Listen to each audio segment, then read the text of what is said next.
Assalamualaikum warahmatullahi wabarakatuh. Selamat pagi mahasiswa UT Pokjar Kota Jambi. Kembali lagi kita lanjutkan video part 2 lanjutan dari yang sebelumnya. Nah, pada part 2 ini untuk mata kuliah statistik pendidikan kita akan membahas modul 1 kegiatan belajar 2 tentang dasar-dasar analisis. Nanti sebelum ini ditonton dulu ya video yang part 1-nya.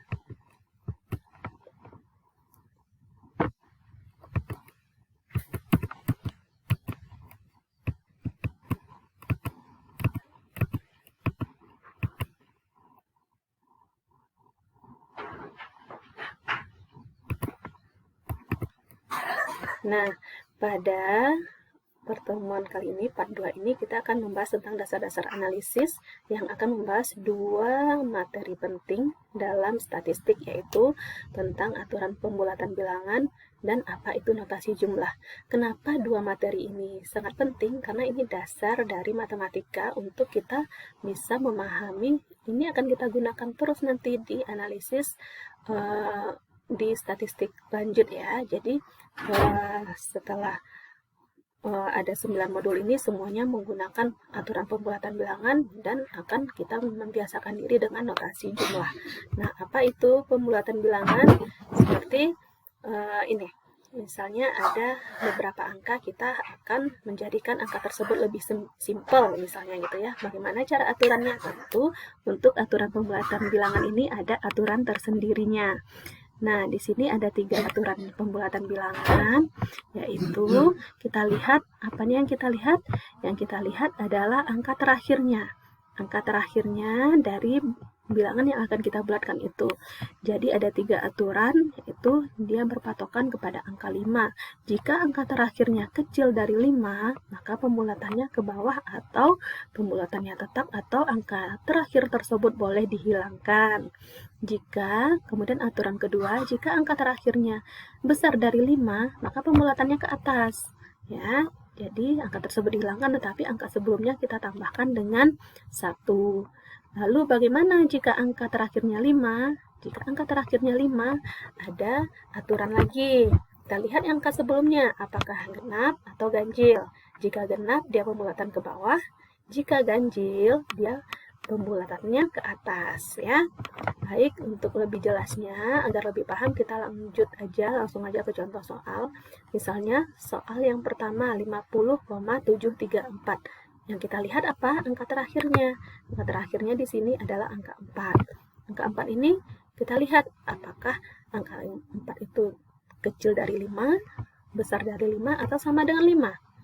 Ternyata angka 4 itu adalah kecil dari 5. Karena dia kecil dari 5, maka dia pembulatannya ke bawah atau boleh dihilangkan. Nah, jadilah ketika setelah dibulatkan bilangan 50,734 menjadi 50,73. Hilang angka 4-nya. Itu namanya pembulatan bilangan. Nah, ini kita masih belum nih, kita masih mau menjadikan ke bilangan bulat misalnya. Kita mau menghilangkan semua komanya. Bagaimana caranya? Kita lihat lagi angka terakhirnya. Setelah kita buatkan tadi kan tinggal 50,73. Nah, kita lihat nih angka 3. Angka 3 kecil dari 5, besar dari 5 atau sama dengan 5. Ternyata angka 3 juga kecil dari 5. Maka boleh kita hilangkan saja. Jadi tinggal 50,7. Ternyata yang diminta itu bilangan bulat, tidak boleh ada koma. Nah, 50,7 ini harus kita jadikan bilangan bulat juga. Bagaimana caranya? Kita lihat angka terakhirnya. Angka terakhirnya 7.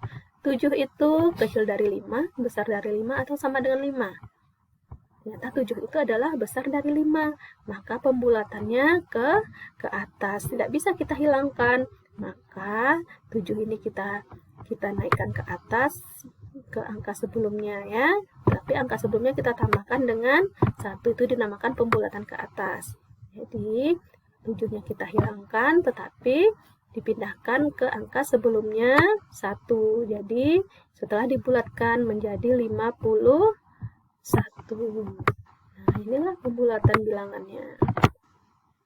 Jika masih belum paham, kita lihat contoh soal yang kedua 18,78. Kita lihat angka terakhirnya. Angka terakhirnya 8. 8 ini apakah besar dari 5 atau kecil dari 5? 8 besar dari 5, makanya 8 ini kita pembulatannya ke atas, atau angka sebelumnya kita tambahkan dengan 1, maka jadi 18,8. Tuh pembulatannya ya. Nah, sudah 18,8 nih, ternyata kita mau menjadikan bilangan bulat juga. Nah, angka terakhirnya 8-nya ini kita lihat juga apakah besar dari 5 atau kecil dari 5. 8 besar dari 5, maka pembulatannya juga ke atas. Angka sebelumnya kita tambahkan lagi dengan 1, maka pembulatan bilangannya menjadi bilangan 19. Oke, seperti itu ya.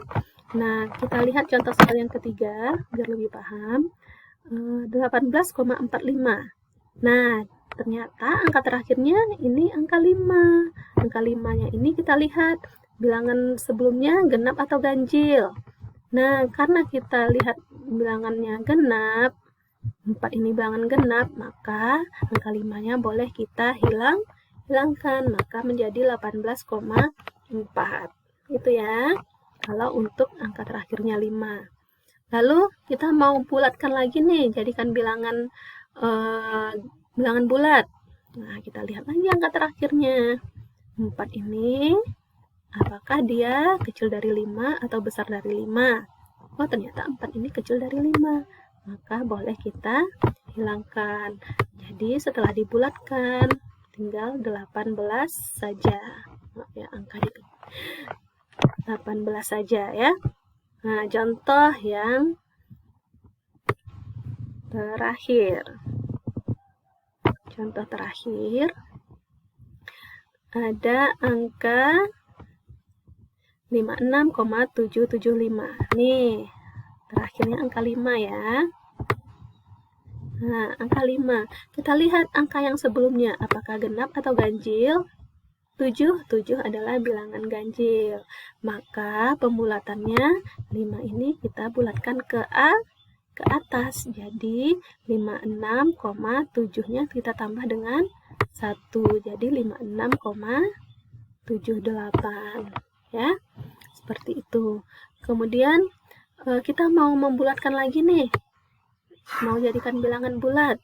Nah, 8, angka terakhirnya 8. 8 ini besar atau kecil dari 5?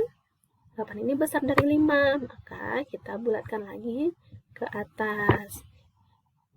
7-nya kita tambah 1, menjadi 56, berapa? 7 tambah 1, 56,8 gitu ya. Nah, lalu kita mau jadikan bilangan bulat nih.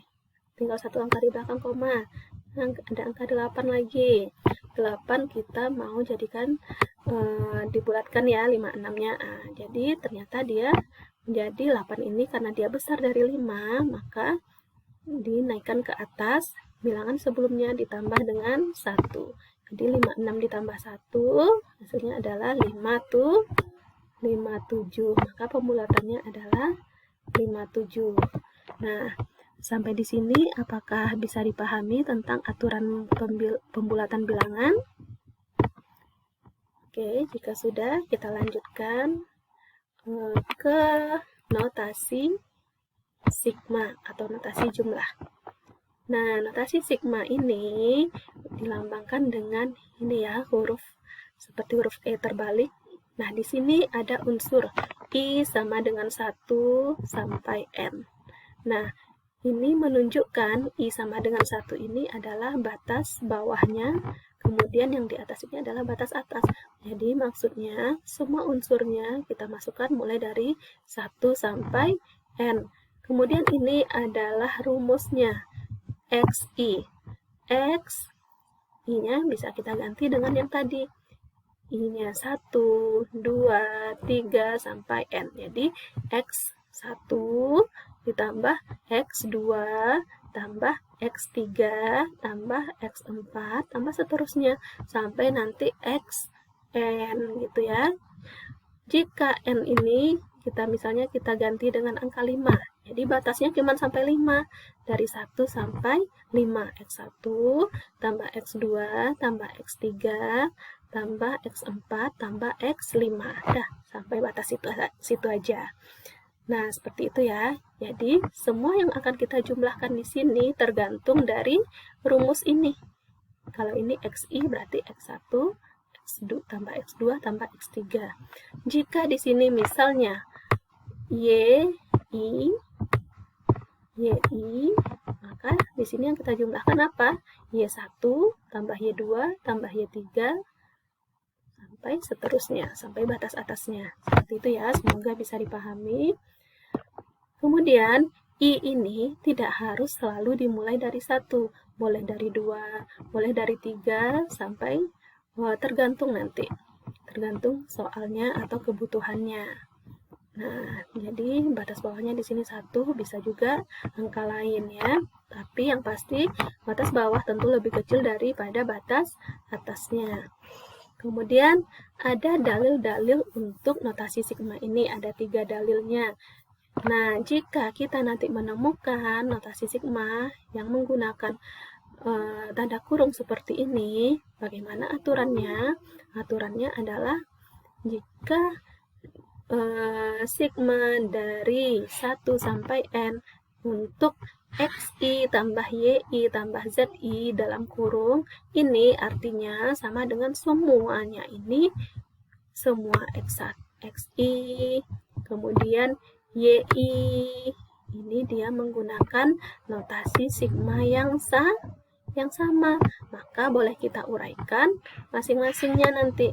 Maka dapat kita uraikan satu persatu sigma dari I1 sampai N untuk XI. Nanti kita jumlahkan dengan sigma dari Y1 YI dari I1 sampai N. Kemudian sigma ZI dari I1 sampai N. Nanti baru kita jumlahkan semuanya. Nah, ini kita uraikan ya, bisa diuraikan. Itu contohnya untuk dalil yang pertama. Jadi, jika ada tanda kurung itu artinya semua memakai notasi sigma tersebut. Kemudian, dalil yang kedua. Jika ada konstanta, C ini adalah konstanta ya. Konstanta ini maksudnya apa? Bisa berupa angka. Nah, jika ada notasi sigma dari I sama dengan 1 sampai N, konstanta XI, maka konstantanya bisa kita pindahkan ke depan.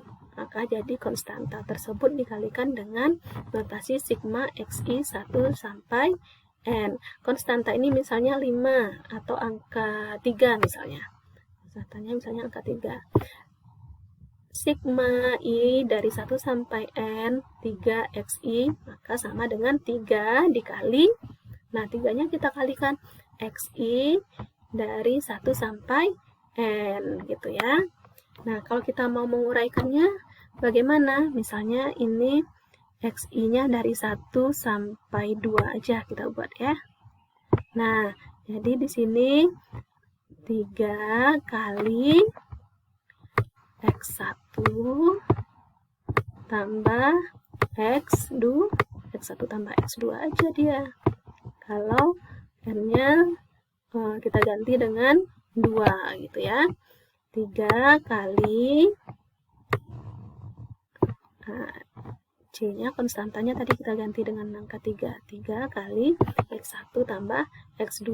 Jadi bisa jadi 3 kali X1 tambah 3 kali X2 gitu ya, bisa kita uraikan nanti. Ini matematisnya aja. Kemudian dalil yang ketiga, jika notasi sigma dari 1 sampai N konstanta, maka ini sama dengan kita kalikan saja konstantanya dengan batas atasnya. Nah, seperti ini misalnya tadi N-nya kita ganti dengan 2, konstantanya kita ganti dengan 3. Maka ini sama dengan kita kalikan 2 dikali 2 kali 3 langsung. Maka notasi sigmanya sama dengan 6.